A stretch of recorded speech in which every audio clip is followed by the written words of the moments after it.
वारणेचा वाघ भाग 10वा.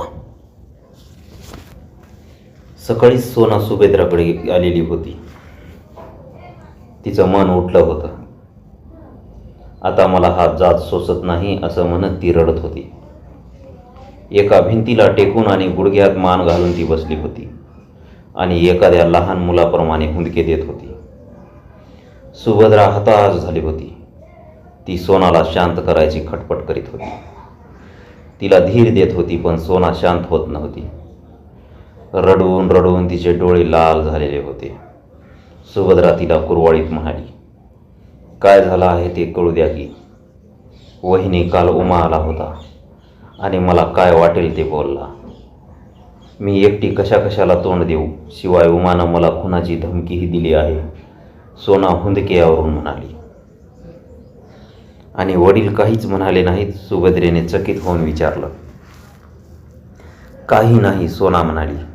वडिलांना उमाची वैर धरायचं नाहीये. हे ऐकून सुभद्रा खिन्न झाली. तातोबा पाटलाच्या हेकटपणाची आणि उमाच्या मूर्खपणाची तिला कल्पना होती. ती काहीच बोलली नाही. सोनाला शांत कसं करावं याचाच ती विचार करू लागली. तोच अंगणात 2 घोडी फुरफुरली तशी सोना दचकून बावरली. सुभद्रा बाहेर पळाली आणि परत येऊन सोनाला म्हणाली, उठा, डोळे पुसा, दादा आलाय. सोना उठली, तोंड देऊन आली. क्षणात ती टवटवीत झाली. गालावर पुन्हा हास्य फुललं, डोळे आनंद वर्षू लागले. सुभद्रेनं सोप्यात घोंगडं टाकलं. सत्तूनं फक्त बंदूक खुंटीला लावली. गळ्यातली काडतुसाची माळ काढली नाही. तो म्हणाला, आम्ही न्याहारी करून आलो आहोत. जेवण वाढू नको. मी कुंजेला जाऊन येईन आणि मग जेवून जाईन. सुभद्रेनं मान डोलावून मान्य केलं. सोना कशी आहे? सत्तूनं विचारलं. आली, ती घरात आहे, सुभद्रेनं सांगितलं. सत्तू भरकन घरात गेला. त्याला पाहताच सोनाचे डोळे भरून आले. हसत हसत ती डोळ्यातले अश्रू दडवण्याचा प्रयत्न करू लागली, पण तो प्रयत्न निष्फळ ठरला. तिनं गर्रकन मान फिरवले आणि बळच हसत विचारलं, किती वाट पाहायची माणसानं? सोना, हे काय, मी सासरवाडीला का गेलो होतो, लवकर यायला, सत्तू म्हणाला. त्यावर सोना रडत हसत गर्रकन फिरली.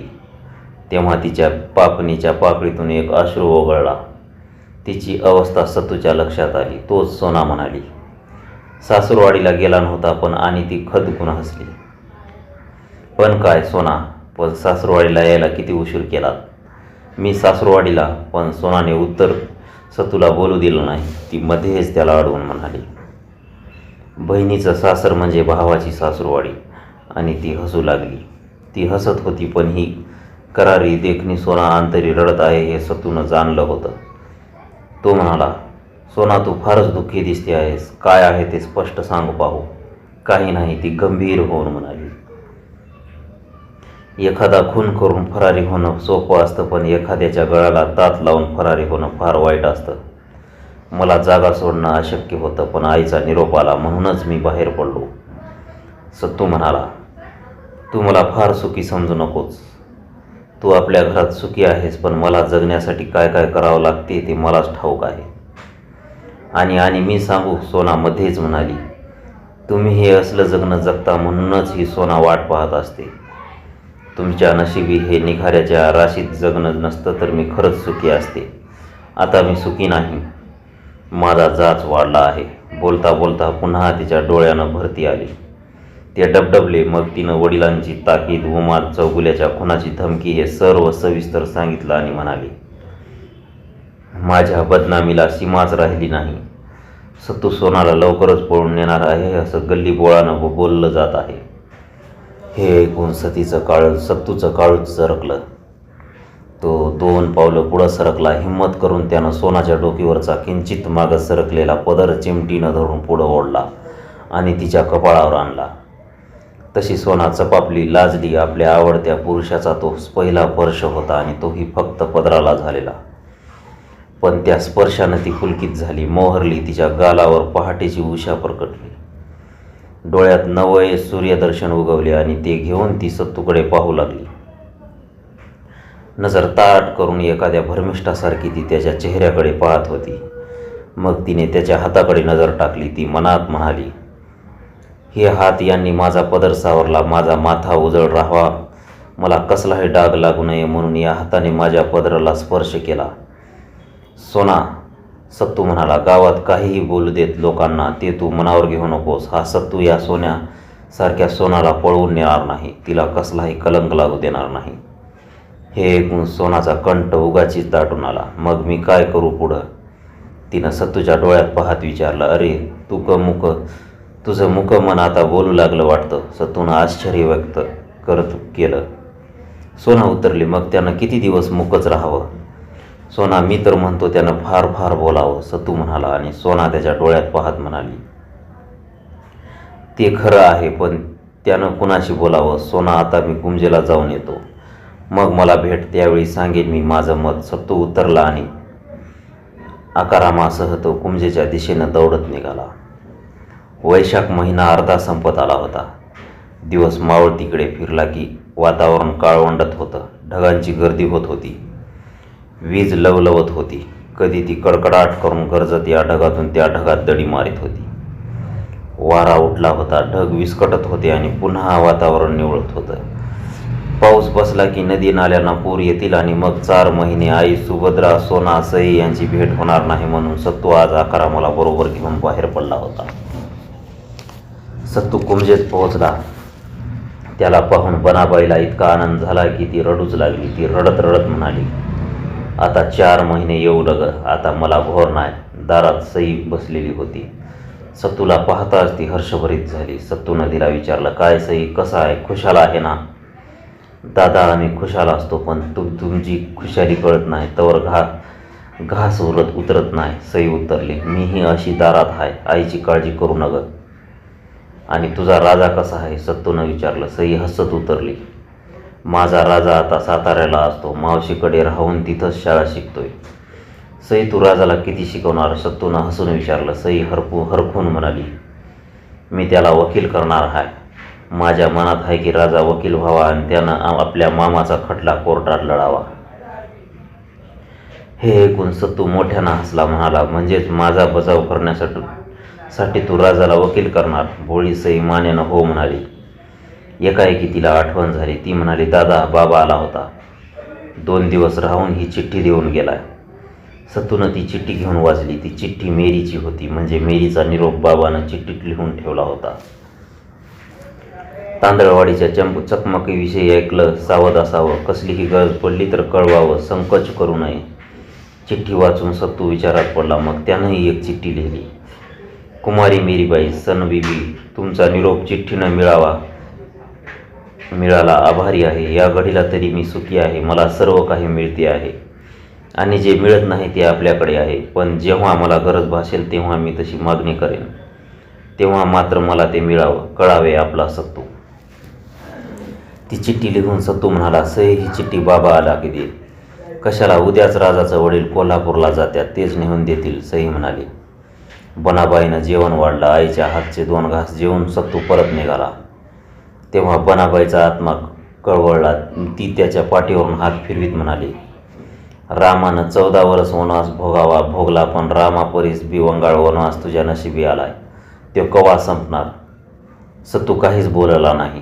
तो मनात म्हणाला, रामाचा वनवास संपताच त्याला राज्य मिळालं, मला तसं काहीच मिळणार नाही आणि मी संपेन तेव्हाच माझा वनवास संपणार. मग तो आईला म्हणाला, आई, तू माझी काळजी करू नकोस.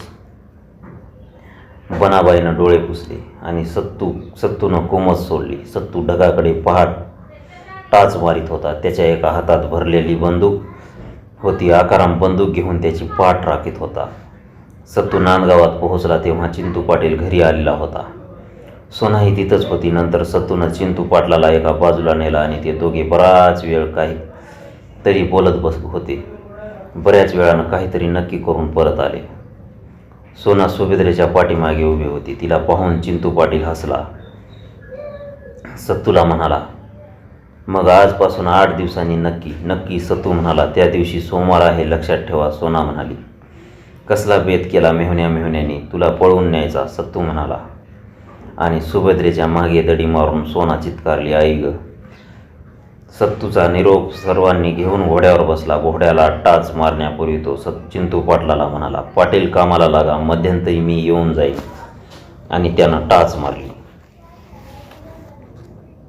झांजड पडत होती. दिवस मावळला होता. अंधार वाढत होता आणि दोन घोडी वाघदऱ्याच्या रोखानं दौडत निघाली होती. कुळवलेल्या वावरात त्यांच्या टापा वाजत नव्हत्या. बांधावरची झुडपं दबा धरून बसलेल्या मारेकऱ्यासारखी भासत होती. एखादं उंच झाड गालीम अंगावर यावं तसा येऊन मागं जात होतं. त्या दोन घोड्यांनी पुणे कोल्हापूर रस्ता ओलांडला आणि लगेच कठीण माळावरून ती धावू लागली. पुन्हा टापाचा खडखडाट झाला. मावळतीकडून आडवा येणारा वारा त्यांच्या वेगाला मर्यादा घालू लागला. कानात खुंट्या ठोकाव्या तसं झालं. काहीच ऐकू येईन असं झालं. सत्तूनं दूर नजर टाकली. मग आवाज चढवून त्यानं हाक मारली, आकाराम जी.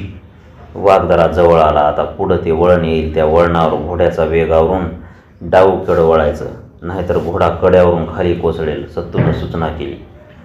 माझ्या लक्षात आहे, तुम्ही चला, आकाराम म्हणाला आणि सावध झाला. त्यानं टाच मारली तेव्हा ते पाहून सत्तूला आश्चर्य वाटलं. ते वळण जवळ आलं. सत्तूनं किंचूत लगाम ओढून घोड्याचा वेग काबूत घेतला आणि भरकन घोडा डावीकडे वळवला आणि मागे वळून आकारामाकडे पाहिलं. आकाराम पूर्वीच्याच वेगाने येत होता. अगदी धुमाळीनं येऊन त्यानं त्याच वेगात त्या वळणावर घोडा वळवला व तो भरकन पुढं निघाला. आकारामाचं ते अचाट धाडस पाहून सत्तूला आश्चर्य वाटलं. आपला घोडा आकारामाजवळ नेऊन त्यानं आकारामाची पाठ थोपटली आणि ती दोन घोडी समोरची ती उंच चढण चढून भराभर वर गेली आणि पुन्हा पलीकडे उतरली. सत्तू आल्याचं समजताच सर्वजण उठले. पहारा कडक झाला. दोन घोडी आलेली पाहताच देवळापुढं बांधलेली तीन घोडी एकदम खिंकाळली. त्यात या दोघांनी भर घातली आणि 5 घोड्यांचा खिंकाळण्यानं डोंगर हादरला. जणू सत्तूची ती दौड पाहून सह्याद्री मनमुराद हसत होता. वाघदऱ्याची रचना बेदाग होती. जणू मानवी मन थरथरावं, मती कुंठित व्हावी म्हणूनच निसर्गानं तो वाघधरा निर्माण केला होता. उगवतीची ती चढून आलं की पलीकडे उतरण होती. थोडं उतरून गेलं की प्राचीन देऊळ लागत होतं. ते वाघजाईचं देऊळ होतं. देवळापुढील अंगणात एक चिरेबंदी झरा होता.